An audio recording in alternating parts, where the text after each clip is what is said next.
Hi friends. ఈ వీడియోలో మనం ఫ్లో కంట్రోల్ స్టేట్మెంట్‌లో ఒక పార్ట్ అయిన బ్రేక్, కంటిన్యూ, రిటర్న్ స్టేట్మెంట్స్ అలాగే ఇన్ఫైనైట్ వైల్ లూప్ గురించి చూద్దాం. సో, ప్రీవియస్ వీడియోలో మనం కండిషనల్ స్టేట్మెంట్స్ అలాగే లూపింగ్ స్టేట్మెంట్స్ చూసాం గదా! ఇది థర్డ్ పార్ట్. దీంతో ఫ్లో కంట్రోల్ స్టేట్మెంట్స్ అనేది ఎండ్ అవుతుంది. తర్వాత ఫంక్షన్స్ రిలేటెడ్ వీడియోస్ పెడతాను. సో, స్లోగా నేను ఎగ్జాంపుల్స్ అంటే చిన్న చిన్న కోడింగ్ ఎగ్జాంపుల్స్ గూడా మీకు ఇంటర్వ్యూలో అడిగే క్వెషన్స్‌కి ప్రతిదీ అప్‌లోడ్ జేస్తాను. సో, ఇంకా నేను చెప్పే దాంట్లో ఏమన్నా మీకు డౌట్స్ ఉంటే గనక కామెంట్ జేయండి. సో, ఇప్పుడు new file create.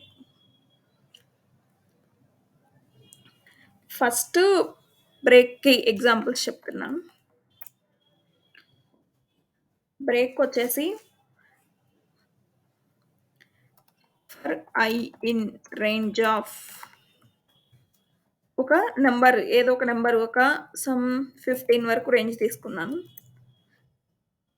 If i double equal to 10, 10 అయితే గనక బ్రేక్ చేసేయమని చెప్తున్నాను. ఎక్స్‌ప్లెయిన్ చేస్తాను.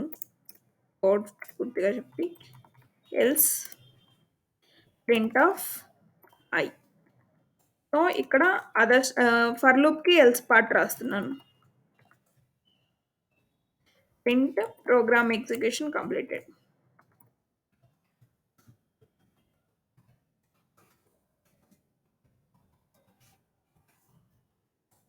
సో, అదర్ స్టేట్మెంట్స్ కూడా రాస్తున్నాను. Print thanks for using this programme.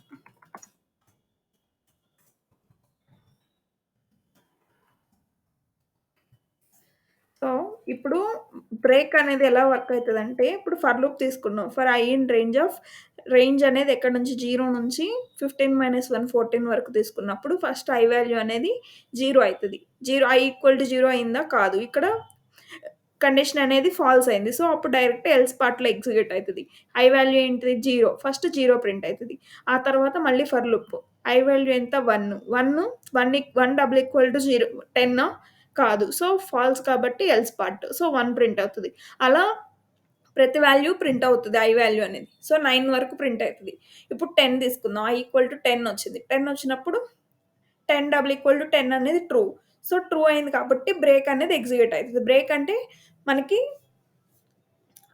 అప్పుడు బ్రేక్ స్టేట్మెంట్ అనేది ఎగ్జిక్యూట్ అవ్వడమే లూప్‌లో నుండి కమ్ ఔట్ అయిపోయి మొత్తం డైరెక్ట్ ఎల్స్ బ్లాక్ అనేది కరెస్పాండింగ్ ఎల్స్ బ్లాక్, అలాగే లూపింగ్ రిలేటెడ్ ఎల్స్ బ్లాక్ కూడా ఏది ఎగ్జిక్యూట్ అవ్వకుండా డైరెక్ట్ అదర్ స్టేట్మెంట్స్ ఏమైనా ఉంటే గనక అదర్ స్టేట్మెంట్స్ అనేది ఎగ్జిక్యూట్ అవుతది. లేదంటే గనక డైరెక్ట్ ప్రోగ్రామ్ అనేది స్టాప్ అయిపోద్ది. ఎగ్జిక్యూషన్ అనేది స్టాప్ అయిపోతది. సో, అలా బ్రేక్ స్టేట్మెంట్ అనేది వర్క్ అవుతది.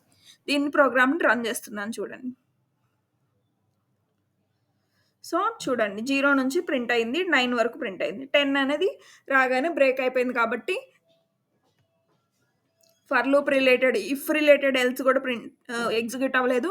ఫర్ లూప్ రిలేటెడ్ ఎల్స్ అంటే ప్రోగ్రామ్ ఎగ్జిక్యూషన్ కంప్లీటెడ్ అని కూడా ప్రింట్ అవ్వలేదు. మళ్ళీ చూపిస్తున్నాను చూడండి. So, for loop related else కూడా ఏమి ఎగ్జిక్యూట్ అవ్వదనమాట. డైరెక్ట్ అదర్ స్టేట్మెంట్స్ ఎగ్జిక్యూట్ అవుతది. సో, బ్రేక్‌కి ఇది ఎగ్జాంపుల్. ఇంకా ఫర్దర్ వీడియోస్‌లో మీకు ఫంక్షన్స్ రిలేటెడ్ కోడింగ్ వీడియోస్ పెడుతున్నప్పుడు ఇంకా బ్రేక్ స్టేట్మెంట్, ఇవి రిటర్న్ స్టేట్మెంట్ ఇవన్నీ వస్తాయి. కంటిన్యూ స్టేట్మెంట్ అవన్నీ. సో, ఇప్పుడేంటంటే అవనేది ఏంటి? ఎలా వర్క్ అవుతదని చెప్పి తెలియడానికి చిన్న చిన్న కోడింగ్ ఎగ్జాంపుల్స్ అనేది పెడుతున్నాను. ఫస్ట్ కాన్సెప్ట్ తెలుసుకుంటే మీరు పెద్ద పెద్ద కోడింగ్ చేసేటప్పుడు ఈజీగా అర్థమైపోతది.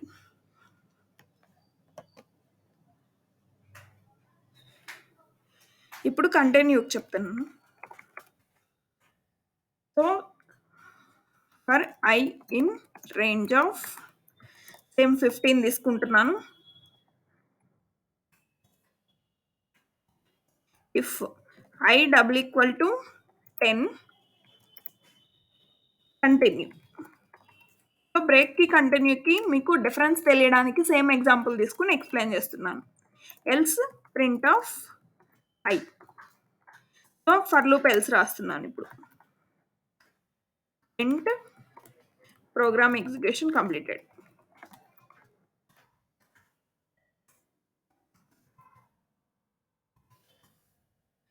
Next other statements. Print thanks for using this program.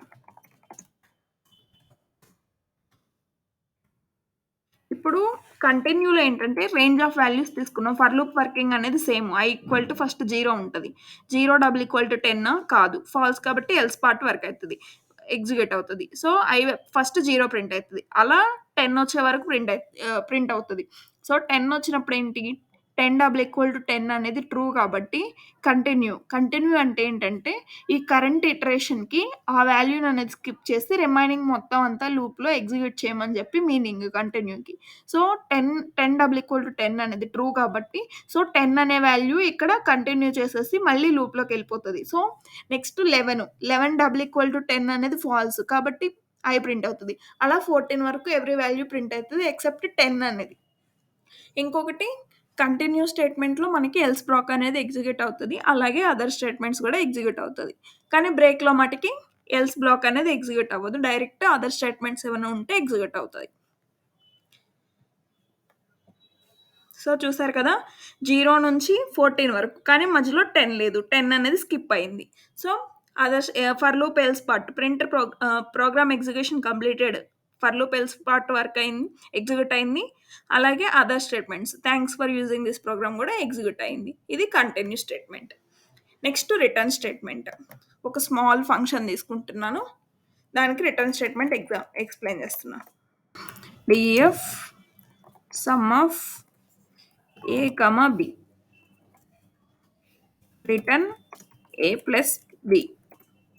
So, function define చేసినప్పుడు ఫంక్షన్ కాల్ చేస్తేనే మనకి ఫంక్షన్ అనేది ఎగ్జిక్యూట్ అవుతది కాబట్టి సమ్ ఆఫ్ 10, 20 ఇది ఫంక్షన్ కాల్. దీన్ని ఒక వేరియబుల్‌లో నేను స్టోర్ చేస్తున్నాను వాల్యూ అనేది. సో, ఆ వేరియబుల్‌ని మనం ప్రింట్ చేసుకోవాలి. Print of RES. సో, ఇప్పుడు ఎగ్జిక్యూట్ చేస్తున్నాను. 10 + 20 30. సో, ఇలా రిటర్న్ స్టేట్మెంట్ అనేది ఎగ్జిక్యూట్ అవుతది. Next infinite loop.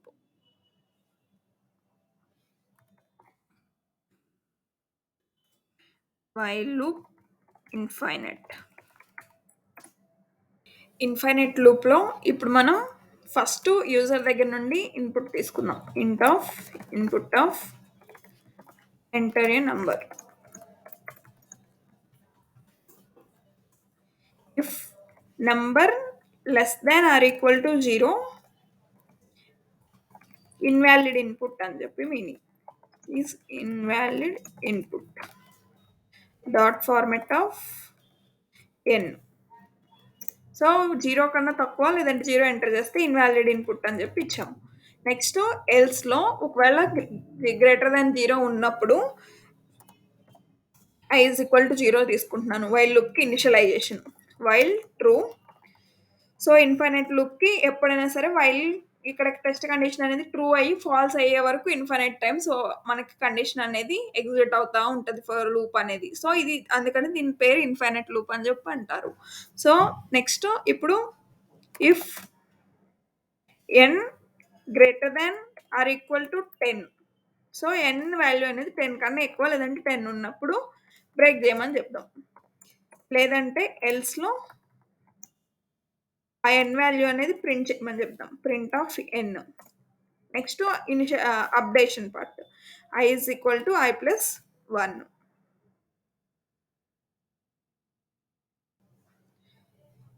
ఈ అప్డేషన్ పార్ట్ అసలు అవసరమే లేదు. ఇనిషియలైజేషన్, అప్డేషన్ అంత నెసెసిటీ ఏం కాదు. సో, n వాల్యూ అనేది గ్రేటర్ దాన్ 10 ఉంటే గనక బ్రేక్ అయితది. లేదంటే గనక ఆ వాల్యూ అనేది ఇన్ఫైనైట్ టైమ్స్ మనకి ప్రింట్ అయితది.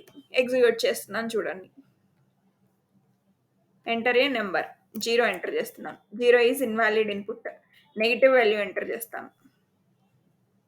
-5. -5 ఈజ్ ఇన్వాలిడ్ ఇన్పుట్. +5 ఎంటర్ చేస్తాను. ఇన్ఫైనైట్ టైమ్స్ 5 అనేది ప్రింట్ అవుతది. సో, చూసారు కదా! ఇలా కోడ్ అనేది రన్ అవుతానే ఉంది ఇన్ఫైనైట్ టైమ్స్. అంటిల్ మనం కీబోర్డ్ ఇంటరప్ట్ చేసేంత వరకు ఇన్ఫైనైట్‌గా వర్క్ అవుతానే ఉంటదిది. So, stop. నెక్స్ట్ రీరన్ చేస్తున్నాను. ఇప్పుడు నేను ఇంటికి గ్రేటర్ దాన్ 10 ఇస్తున్నాను. అంటే 15. సో, 15 గ్రేటర్ దాన్ 10 ఉంది కాబట్టి బ్రేక్ అయిపోయింది. సో, ఇది ఇన్ఫైనైట్ లూప్ ఇది. అర్థమైంది కదా!